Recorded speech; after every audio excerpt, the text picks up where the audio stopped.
नमस्कार, मैं आशीष, VCN news के हिंदी समाचारों में आप सभी का स्वागत। आइए देखते हैं खबरें विस्तार से। गौरतलब है कि मौसम विभाग ने दी पूर्व सूचना के अनुसार इन दिनों बेमौसम बारिश का कहर शहरवासी झेल रहे हैं। गुरुवार की शाम अचानक मौसम ने बदले करवट के बाद कड़कड़ाती बिजलियों के बीच धुआंधार बारिश ने पूरे अम्बा नगरी को जलमग्न कर दिया था।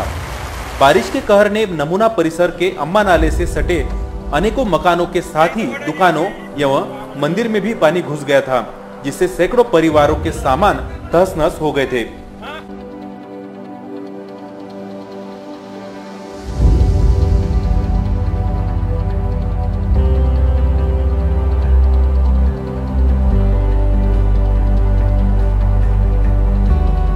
बताया जाता है कि गुरुवार की बारिश के दौरान नमूना निवासियों के मकानों में पानी घुसने की मुख्य वजह है अम्बा नाले के बीच में बनाए गए पिलर,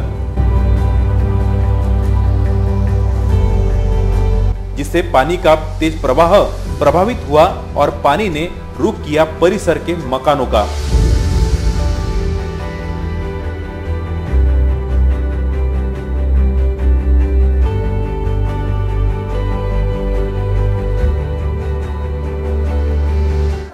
बारिश का कहर थमने के बाद क्षेत्र के चारों पार्षदों ने मौके पर पहुंचकर मात्र अपनी उपस्थिति दर्शाई थी, लेकिन लोगों का आक्रोश देखते हुए उल्टे पैर रफू चक्कर होने में ही अपनी भलाई समझी। म्हणजे माणसाची इथे हा स्पेअर गोल्डन चौक अमरावतीला म्हणजे अंबाजीचं मातीचं मेन स्थान आहे। इथे कमी कमी पाण्याची लेवल 8 फूट होऊन जाते आणि लेवलच्या पाण्याची हे लोकांच्या घरात चिखल ही त्या पिल्लर मधून पाणी घुसून पुरं वाढत पाणी घुसत आहे। प्रशासन म्हणजे काय, आम्ही नगरसेवक निवडून दिले म्हणजे ते काय, आमच्या प्रशासनाचे लोक काय, आम्ही टॅक्स भरतो, सर्वच भरतो। घंटों बीतने के बावजूद जिला प्रशासन का कोई अधिकारी मौके पर नहीं पहुंचा, न ही किसी जनप्रतिनिधियों ने पीड़ित परिवार की सुख लेना मुनासिब समझा है, जो चुनाव के दौरान इन मतदारों के पैर छूने में भी अपना बड़ापन समझते हैं। त्याच्या आधी स्लॅब नव्हता, त्याच्या आधी कधी पाणी धसायचं नाही, पण ह्या स्लॅबला पिल्लर एवढे लागलेले आहे का पूर्ण त्या पिल्लरला कचरा लागलेला राहतो। कमी कमरीभर पाणी आहे। यानं जर शॉर्ट सर्किट जर झालेला आहे, कोणी जर लहान मुलगा जर चिपकला तर त्याला जबाबदार राहणार कोण? दूसरी ओर कुंभकर्ण नींद में सोई मनपा को जगाने के लिए मनसे की ओर से अम्बा नाले के पुल पर चक्काजाम आंदोलन किया गया। नुकतंच आपण मूर्तिमंत उदाहरण बघितलं कशा पद्धतीने अवैधरित्या या अम्बा नाल्याच्या मधोमध काही पिल्लर्स बांधण्यात आले, त्यापैकी काही पिल्लर्स पाडले गेले। तो फक्त एक दिखावा होता अशी ओरड स्थानिक नागरिकांकडून आपल्याला ऐकायला मिळाली। मात्र त्याचा परिणाम काय झाला हा आपण मागच्या न्यूजमध्ये बघितलाय। लोकांच्या घरामध्ये पाणी शिरलं, लोकांना खूप त्याचा त्रास सहन करावा लागला। स्थानिक नागरिक आहेत, या पिल्लरला पाडण्याच्या मागे त्यांनी आयुक्तांसोबत एक चर्चा केली होती। मी तुम्हाला सांगू इच्छितो, आपले आयुक्त हेमंत पवार महानगरपालिका आयुक्त यांच्यासोबत त्यांची चर्चा झाली होती। त्या चर्चेमध्ये तुमच्यासोबत त्यांचं काय बोलणं झालं? मी त्यांना सांगितलं की हा जो रस्ता इकडचा बांधला आहे, ही भिंत बांधली आहे, ही तुम्ही अवैध ठरवली आहे। अवैध ठरवलेली असून सुद्धा ती अजून बांधली नाही गेली। आम्ही तुम्हाला आठवण करून द्यायला आलो होतो की तुम्ही सांगितलं मी जर भिंत नाही बांधली तर तुम्ही काय करा, इतकंच नाही तर तुमच्याकडे होईल ते करून घ्या, ही भाषा आमच्या श्रेणी वापरली। एका आयुक्तांनी आपल्यासोबत अशा पद्धतीने भाषण केलं? हो बिलकुल, आम्ही फक्त दोघं होतो, मी आणि नरेंद्र शर्मा। पलंग गाद्या ओल्या झाल्या, धान्य सगळं वाहून गेलं, भांडे वाहून गेले। एक लहान मुलगा वाहत चालत आमच्या घरचा, त्याला पकडून ठेवलं, पूर्ण घरातलं करंट लागलेला होता। पूर्ण नाल्याचं पाणी वाढत राहिलं, त्या ठिकाणी कधी आलं नाही। 40 वर्षात त्या ठिकाणी ते पाणी आलं, इतकं पाणी। याच्या मागचं कारण काय? त्याने भिंत नाही बांधली ना, म्हणजे संडासा इकडल्या साईडची भिंत बांधली आणि पलीकडे उत्तराकडले भिंत बांधली, पण आमच्या ज्या संडासाच्या मागून जी भिंत ती त्यांनी बांधली। शुक्रवार 11 बजे प्रारंभ हुआ चक्काजाम आंदोलन दोपहर 3 बजे तक चलता रहा। जे अनधिकृत पिल्लर बांधलेले आहे, त्या अनधिकृत पिल्लरच्या विरोधात येथील नागरिक आणि स्थानिक लोकांनी निवेदन पण दिले होते, पण माननीय आयुक्त साहेबांनी याच्यावर कुठलाही कारवाई न करता आम्ही आंदोलन पण केलं होतं मधात। आणि काल जो मुसळधार पाऊस झाला, त्या पावसाचा तडाखा त्या स्थानिक लोकांना काल इतका भेटला की प्रत्येक लोकांना मोठ्या प्रमाणात नुकसान झालं आणि नागरिकांना जो काल त्रास झाला, यांची मोठ्या प्रमाणात जी हानी झाली, त्या पूर्ण जी भरपाई आहे ते माननीय महानगरपालिकांनी त्यांची पूर्ण भरपाई द्यावी। तो मनपा की ओर से वानखड़े नामक उपायुक्तों के मौके पर पहुंच हालात का मात्र जायजा लिया।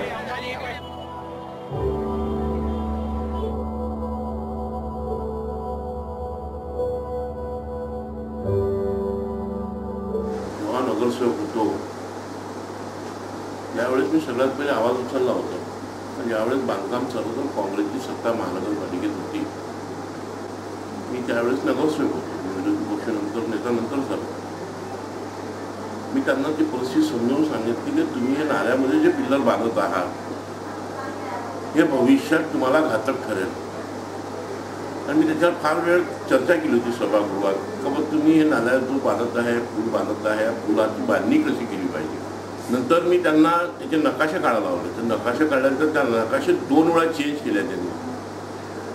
असा नकाशा पहिला असा नकाशा होता का दोन्ही साईडला पिल्लर होते आणि मधलं उघडं होतं, म्हणजे पाणी सरळ जायचं।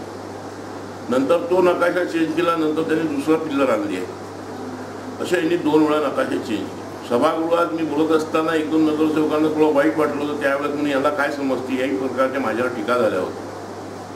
मी त्यांना हे म्हटलं होतं, माझ्यावर तुम्ही टीका आज करत आहे, ज्या दिवशी शहराचं पाणी थांबेल त्या दिवशी लोकांच्या घरात पाणी जाईल, त्या दिवशी तुम्हाला या सगळ्या गोष्टीचा अनुभव येईल आणि त्या दिवशी लोक तुमच्या नावाला मोठं मिळेल।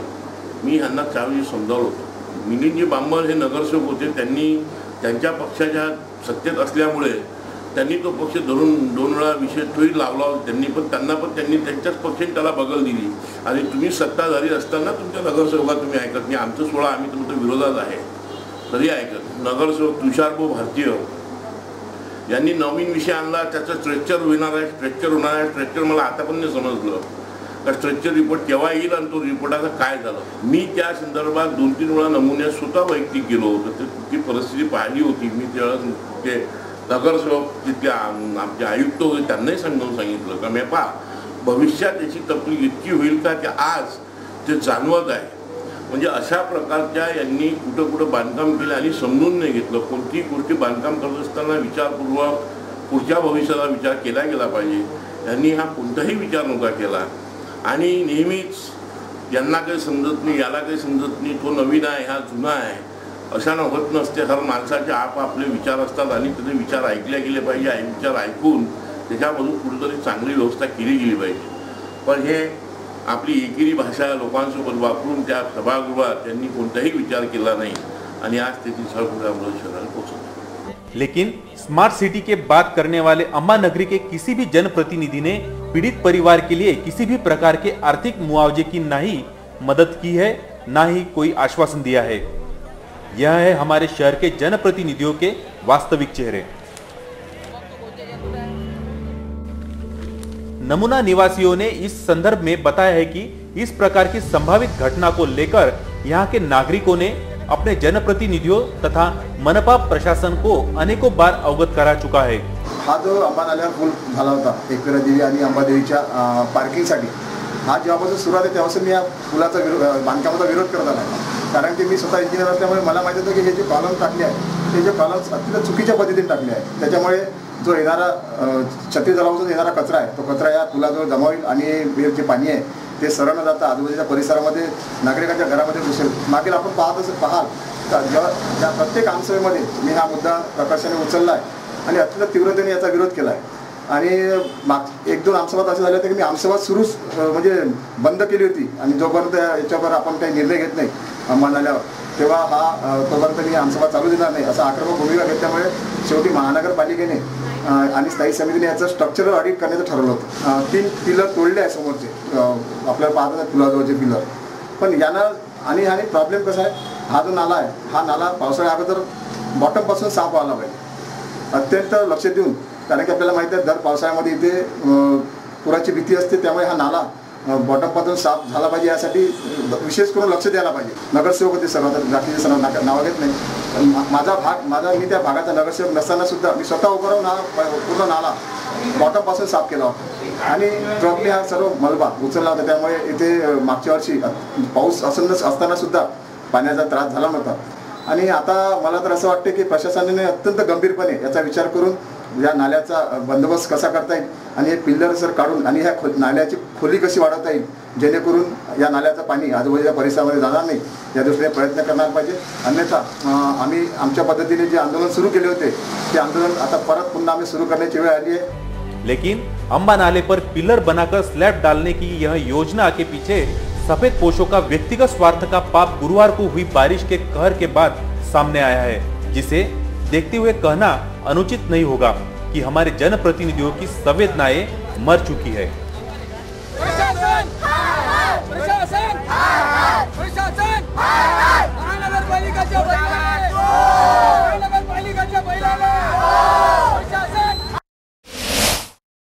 किसी अज्ञात द्वारा फोन कर स्वयं को किसी बैंक का प्रबंधक बताने पर उसे अपने बैंक खाते से जुड़ी किसी भी प्रकार की जानकारी नहीं देने का आह्वान स्थानीय पुलिस प्रशासन की ओर से अनेकों बार किया जा चुका है। बावजूद इसके कुछ शहरवासी अनजान फोन धारकों के झांसे में आकर ठगी का शिकार हो रहे हैं। हाल ही में फिर एक बार एक महिला को फोन करते हुए अज्ञात ने 49,000 से ठगने का मामला सामने आया है।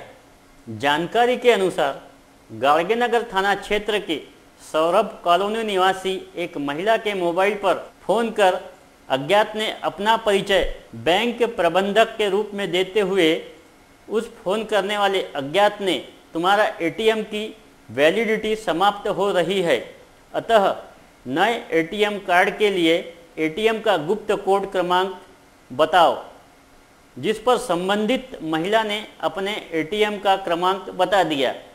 उस अज्ञात ने महिला के एटीएम से 7 बार में कुल 49,000 की रकम निकाल ली। मामले की शिकायत गाड़गेनगर थाने में दर्ज कराई गई है।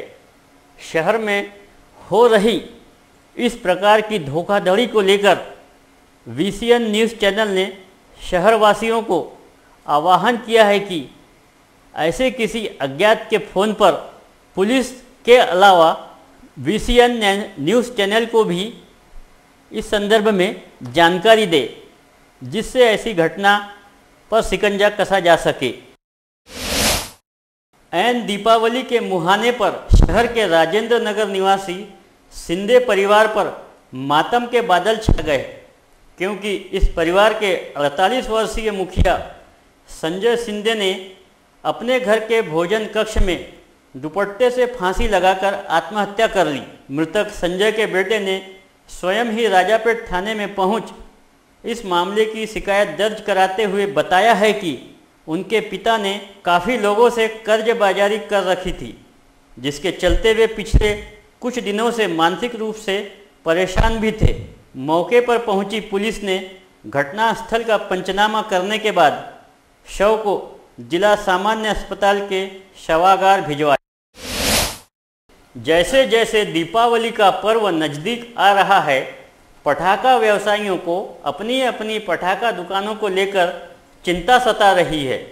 अब तक ये पटाखा व्यवसायी सारे नियम व कानूनों को ताक पर रखते हुए अपनी अपनी दुकानदारी चला रहे थे, लेकिन इस वर्ष सुप्रीम कोर्ट के आदेश और पुलिस की सख्ती के बाद पटाखा व्यवसायियों को पसीना छूटता दिख रहा है।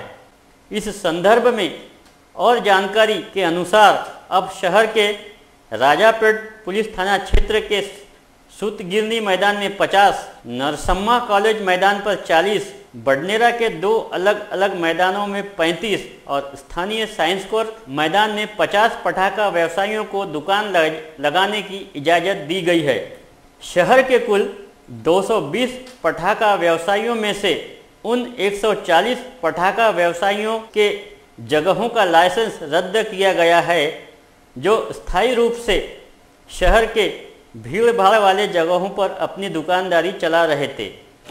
अमरावती शहरामधल्या सगळ्या फटाका व्यवसायी लोकांमध्ये साधारणतः या 2 दिवसांमध्ये संभ्रमाचं वातावरण निर्माण झालेलं आहे।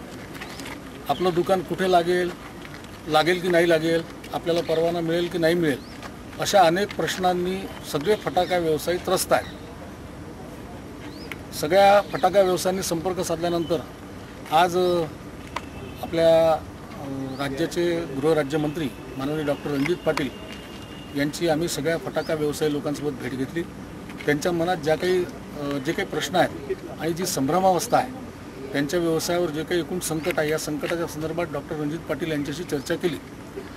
दिवाळीलाच इनमीन 4 दिवस शिल्लक आहे आणि या 4 दिवसामध्येच या सगळ्या फटाका व्यवसायांचा जो फटाक्याचा व्यवसाय आहे हा या 4च दिवसात होत असतो आणि म्हणून या 4 दिवसामध्ये सुरळीतपणे त्यांना आपला व्यवसाय करता यावा, या दिशेने काय मार्ग काढता येईल त्या दिशेने सामोपचाराने पोलीस प्रशासनाशी बोलून आणि अन्य सगळ्या महसूल प्रशासनाशी बोलून या 4 दिवसामध्ये सामोपचाराने मार्ग कसा काढता येईल असा प्रयत्न करण्याचं आश्वासन डॉक्टर रणजित पाटील यांनी या सगळ्या फटाका व्यवसाय बंधूंना दिलं. सोबतच आपल्या जिल्ह्याचे पालकमंत्री नामदार प्रवीण भाऊ पोटे आणि अमरावती शहराचे आमदार माननीय डॉक्टर सुनील देशमुख यांच्याशी आम्ही सगळ्यांनी फटाका व्यवसाय बंधूंनी माझ्यासोबत असताना चर्चा केली. आम्ही त्यांच्याशी संपर्क साधला. त्यांनी देखील पोलीस प्रशासनाशी संपर्क आम्ही साधू आणि याच्यामध्ये एक चांगला तोडगा काढू असं या सगळ्या नेत्यांनी सांगितलेलं आहे. मग एक आशा निर्माण झाली आहे की फटाका व्यवसाय कोर्टाचे निर्बंध जे काही आहेत कोर्टाने घालून दिलेले ते निर्बंध पाळून कायद्याचं पालन करून फटाका व्यवसाय व्यवस्थित झाला पाहिजे आणि ही दिवाळी फटाका व्यवसायांची आणि अमरावतीकरांची चांगली गेली पाहिजे या दिशेने तोडगा काढण्यासाठी आज सगळेजण एकत्र आलेले आहे. याच्यावर तोडगा निघेल अशी आशा निर्माण झाली आहे. पोलीस प्रशासनानं जे फटाका विक्रेत्यांचे अनेक वर्षापासूनचे परवाने आहे ते अचानकपणे रद्द करण्याचा निर्णय आज घेतला. वास्तविक विभागानं ह्या गोष्टी जर आधी सांगितल्या असत्या तर फटाका विक्रेत्यांनी यामधून काहीतरी पर्याय निश्चितपणे निवडला असता. पण अचानक सांगितल्यामुळे आज त्यांच्यासमोर मोठा प्रश्न निर्माण झाला आहे. कर्ज काढून, बँकेचं कर्ज काढून, लोकांच्या जवळच्या उसनवाऱ्या घेऊन त्यांनी शिवाकाशीवरून फटाका भरून ठेवला, बोलवून घेतला आणि आता वेळेवर त्या फटाक्याचा काय करावा मोठा प्रश्न आहे.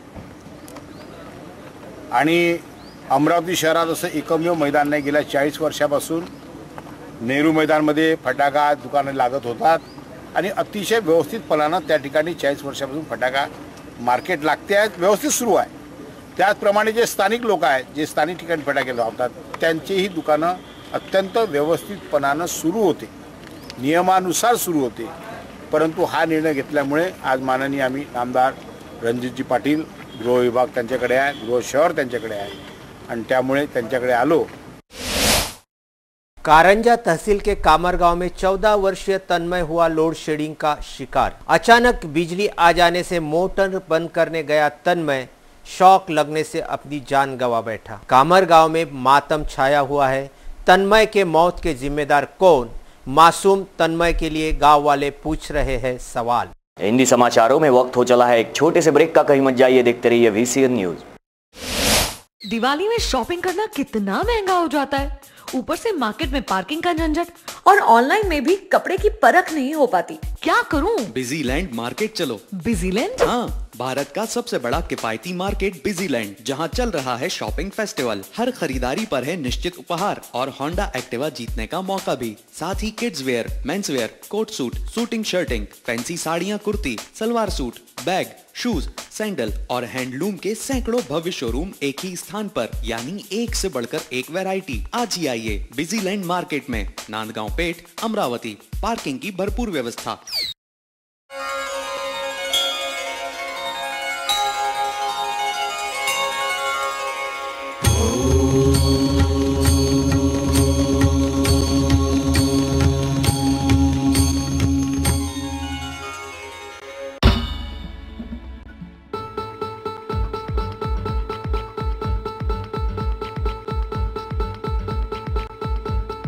घरची शान, घरचा मान, घराकडे तिचे सर्व ध्यान.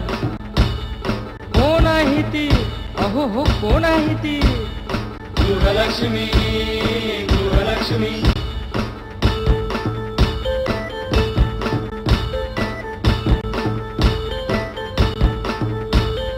ममते पोटी प्रेमासाठी झटते नेहमी घरच्यासाठी. अहो पण काय केलं तिच्यासाठी? म्हणूनच तर घेऊन आलोय गृहलक्ष्मी. आनंद एका स्त्रीचा. अगं बाई, गृहलक्ष्मी.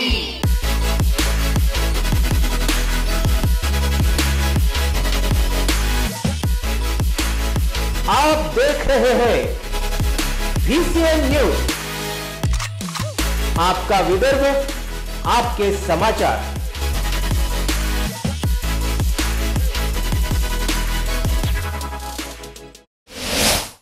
ब्रेक के बाद मैं आशीष फिर एक बार आप सभी का स्वागत करता हूं। बढ़ते हैं अगली खबर की ओर।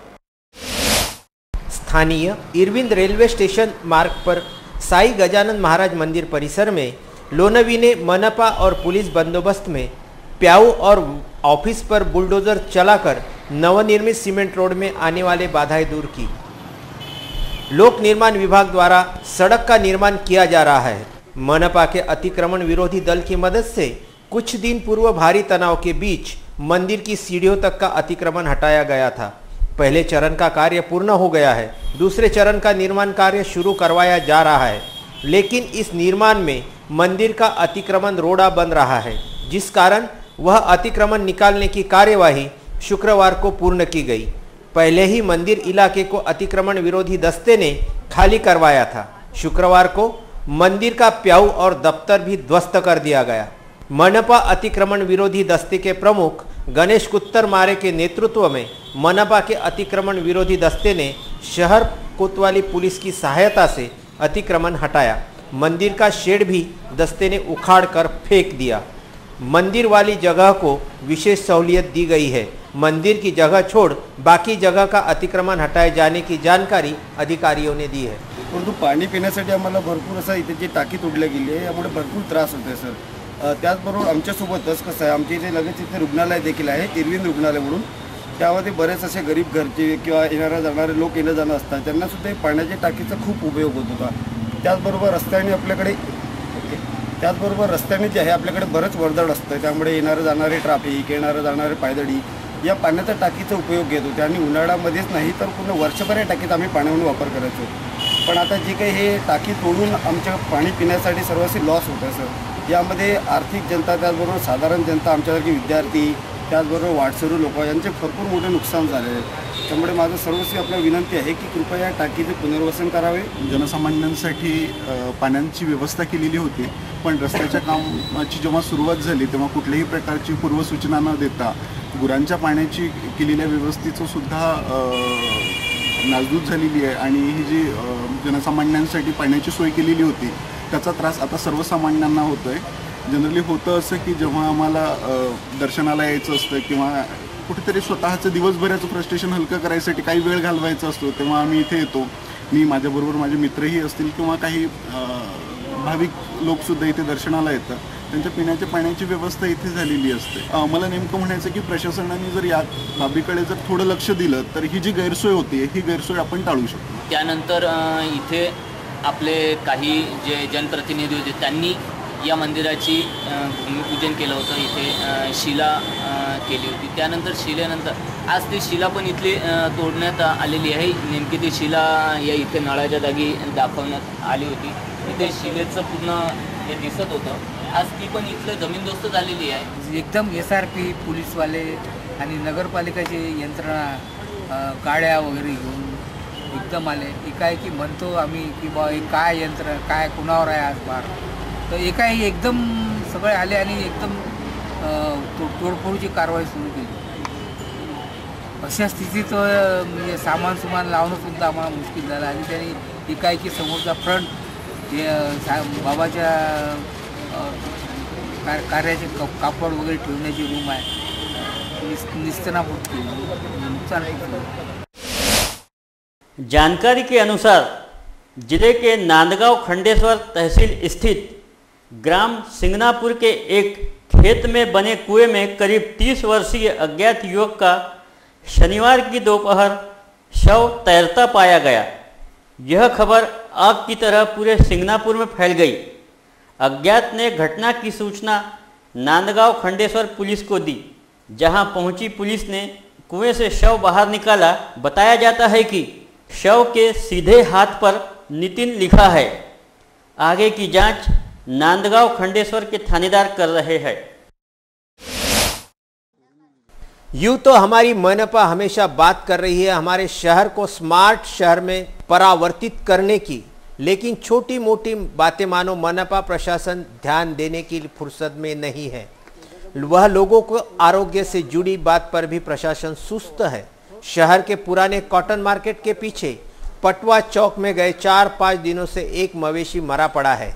इससे परिसर में दुर्गंधी फैल रही है। इसकी मनपा से शिकायत करने पर भी मनपा द्वारा कोई कार्यवाही नहीं की गई। मैं आपको किस प्रकार की परेशानी इस परिसर में बहुत परेशान कर रहा है और सब बहुत गंदगी फैली रहती और यहाँ पर बात बहुत आ रही 4 दिन से। तो मैम क्या आपने आपके जो परिसर के नगर सेवक है उनको इस समस्या का हाँ उनको बोले थे, वो आए थे, आके उनको दिखा नहीं तो वो देख दाख के चले गए। परिसर में रहने के बाद आपको किस प्रकार की समस्याएं देखने को मिलती? रोज फोन कर रहा हूँ 8 दिन से, अब भी उठा लेते, आज उठा लेते। यहाँ के जो ठेकेदार है उसको लेके आया, उसके साथ काम करने वालों को लाया, वो भी नहीं उठा रहे और हमेशा कंप्लेंट रहती है, आज करते कल करते। तो आपने खुद जाकर नगर सेवक के पास एक कंप्लेंट की है?